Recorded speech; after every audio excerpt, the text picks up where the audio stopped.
माँ मुझे बहुत तेज की भूख लगी है, तुमने आज दिन में खाना क्यों नहीं बनाया? बहू लाचारी भरी आंखों से सास की तरफ देखती है। उसकी आंखों में घर में छाई गरीब हालात, दाने दाने की ललक झलक रही थी। कहाँ से खाना बनाती मासूम बच्चों को कैसे समझाऊं कि अभी हमारा परिवार राशन के लिए कितना मोहताज है। बस भगवान आज बाबूजी और किशोर जी को कोई काम मिल जाए। जहाँ बेचारी गरीब बहू मन ही मन में प्रार्थना कर रही थी, वहीं ससुर पति काम के लिए बारिश में भीग रहे थे। पता नहीं 2 दिन से किसका मुंह देख कर आ रहे हैं, एक भी दिहाड़ी नहीं लग पा रही है, घर का खर्चा भी निकल सके जिससे। लगातार काफी घंटे बारिश में भूखे प्यासे भीगने के चलते दिनेश को चक्कर आने लगता है।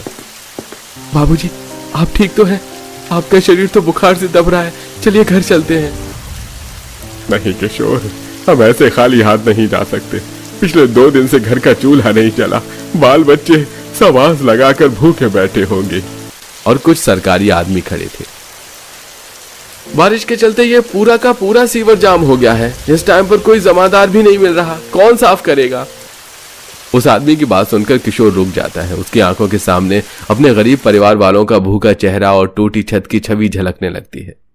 साहब, अगर आप बोलो तो मैं ये सीवर साफ कर दूंगा, बदले में आप क्या देंगे? अरे भाई 500 रुपए ले लेना, अब कर दो। मजबूर होकर परिवार वालों का पेट भरवाने के लिए किशोर सीवर साफ करने लगता है। वहीं से कार में बैठकर रोड ट्रिप के लिए अमीर परिवार वाले गुजरते हैं। उन्हें देखकर अदिति नाक भींचकर, ची ची ची ची माँ जी, ये तो हमारे गरीब पड़ोस वाले हैं ना, इन्होंने जमादार वाला घिनौना काम शुरू कर दिया। बहू, इन जैसे 2 कौड़ी के गरीब नीच लोगों से ऐसे ही नीच काम की उम्मीद होती है। पैसों के लिए शौचालय भी साफ करेंगे। थू थू थू थू थू।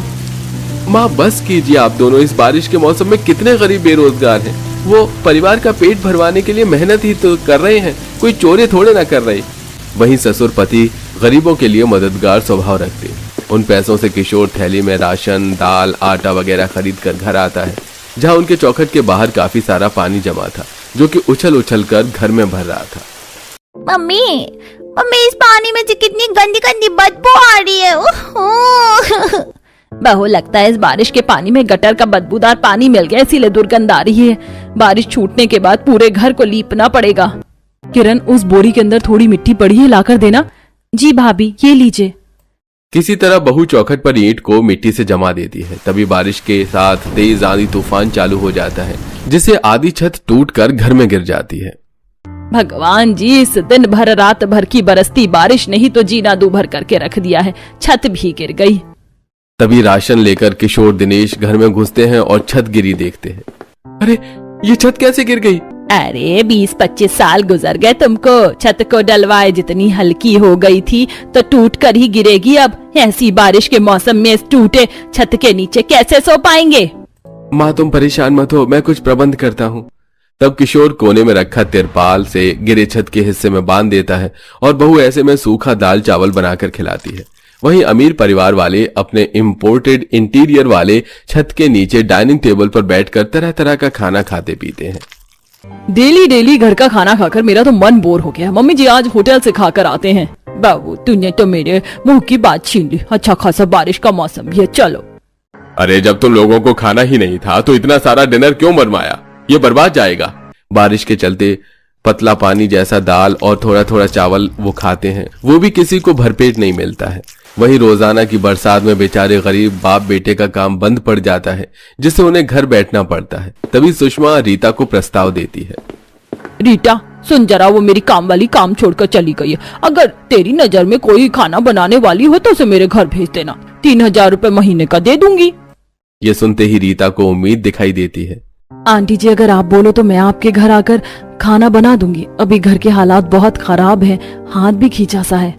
ये तो और भी अच्छा रहेगा, तू आकर बना जा, लेकिन साफ सुथरे से आना। ऐसा कहते हुए सुषमा घिन भरा मुंह बना लेती है। वहीं रीता रोजाना सबके घर में खाना बनाती है, जहां मकान अंदर से पूरी तरह पक्का और सुंदर था। भगवान जी, ऐसा पक्का घर मकान मेरा अपना कब होगा, ताकि मेरे भी परिवार वालों को बारिश, गर्मी, सर्दी की मार नहीं झेलनी पड़ेगी। हम भी सुकून से सो पाएंगे। कहाँ खो गई? मकान को घूर कर देख लिया हो तो अब काम भी कर ले। जी दीदी कहीं नहीं, बोलिए मुझे क्या काम करना है। ये रहा किचन, फ्रिज में दूध पड़ा है, मलाई मार के बढ़िया सी अदरक वाली चाय बना ले, साथ में समोसे, चिप्स और पनीर टिक्का बना लेना। हम लोग चाय के साथ स्नैक्स लेते हैं। जी ठीक है दीदी। बेचारी गरीब बहू अमीर परिवार वालों के पक्के छत के नीचे तरह तरह के पकवान बनाकर उन्हें खिलाती है। वहीं दूसरी तरफ उसके परिवार वाले बारिश में आधे गिरे हुए छत के नीचे बोरी ओढ़ कर बैठे थे। ऐसे ही बारिश में हालत बदतर थी। वहीं किशोर जगह जगह जाकर काम ढूंढता है। रीता, ये सब्जी और दाल ले जा, हमारे घर में कोई पुराना खाना नहीं खाता, तेरे घर में इस्तेमाल हो जाएगा। धन्यवाद दीदी, घर जाकर केवल फुलके बना दूंगी, इसी से खा लेंगे। खाना देने के बदले अदिति और उसकी सास रीता को ताना भी कसते हैं। वहीं थोड़ी दिनों में किशोर की नौकरी एक अनाज के गोदाम में हिसाब किताब संभालने में लग जाती है। रीता, अब तुम्हें हमारे पड़ोसियों के यहाँ काम करने की कोई जरूरत नहीं है। मेरी नौकरी लग गई है और तनख्वाह भी महीने की पूरी 15,000 है। हमारे परिवार का खर्चा आसानी से चल जाएगा और इसी महीने के अंदर मैं छत पक्की कर लूंगा। लगभग एक हफ्ते किशोर का काम देखकर ही उसका सेठ उसकी खुददारी देखकर खुश हो जाता है और बदले में उसे छत ठीक करवाने के लिए एडवांस भी देता है, जिससे वो छत और चौखट पक्का कर लेते हैं। ये गरीबों की तरह छत और चौखट पक्की करवा लेने से तुम हमारे हैसियत में नहीं लगोगे। दम है तो हमारे जितना मजबूत पक्का मकान बनवा कर दिखाओ। सुषमा बहन, मकान से ज्यादा जरूरी परिवार की जड़ का मजबूत होना होता है, तुम ये नहीं समझोगी। गंगा पहली बार सुषमा की बातों का जवाब देकर अपने घर में आ जाती है। अरे अदिति बहू, ये तूने खा के इंटीरियर का काम करवाया है। अरे लाखों रुपए भी लग गए और 1 महीने के अंदर ही दोबारा से कमरे में सीलन आ गई। माँ जी, मुझे क्या पता था कि वो इंटीरियर वाला आधा अधूरा काम करके गया है। तभी एकदम से तगड़ा आंधी तूफान उठता है, जिससे उनके घर की छत दीवार जड़ से हिलने लगती है। मम्मी मम्मी देखो, लगता है भूकंप आया है, मुझे डर लग रहा है। डर मत पलक, मम्मी है ना। नितिन जी कुछ करिए। लगता है घर की नींव हिल रही है, सब लोग बाहर निकलो। जैसे ही पूरे परिवार वाले घर से बाहर निकलते हैं तो उनकी आंखों के सामने 2 मंजिला वाला पक्का मकान किसी तिनके की तरह ढहकर गिर जाता है और सब बरसात में बाहर खड़े भीगने लगते हैं।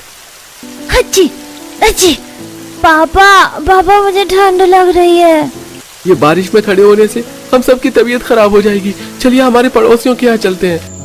पूरा परिवार आधी रात में पड़ोसियों का दरवाजा खटखटाता है। माँ जी, ओ माँ जी, किशोर भैया, किरण बहन, दरवाजा खोलिए।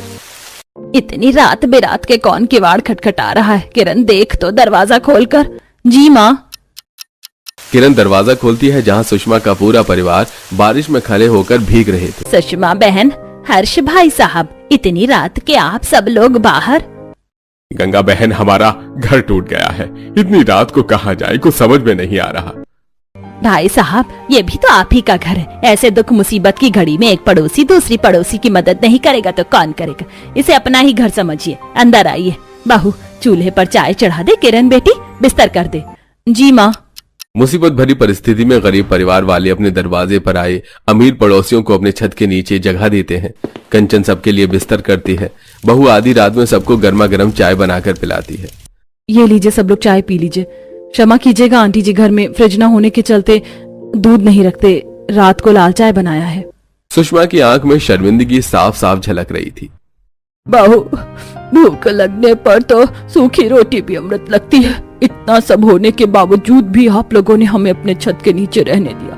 गंगा बहन, मुझे माफ कर दो। मैंने हमेशा अपना पक्का घर होने का तुम्हें घमंड दिखाया और आज वही घर गिर गया। आज मुझे समझ आ गया कि पैसे के दम पर सब कुछ एकदम से वक्त पड़ने पर नहीं मिल पाता है।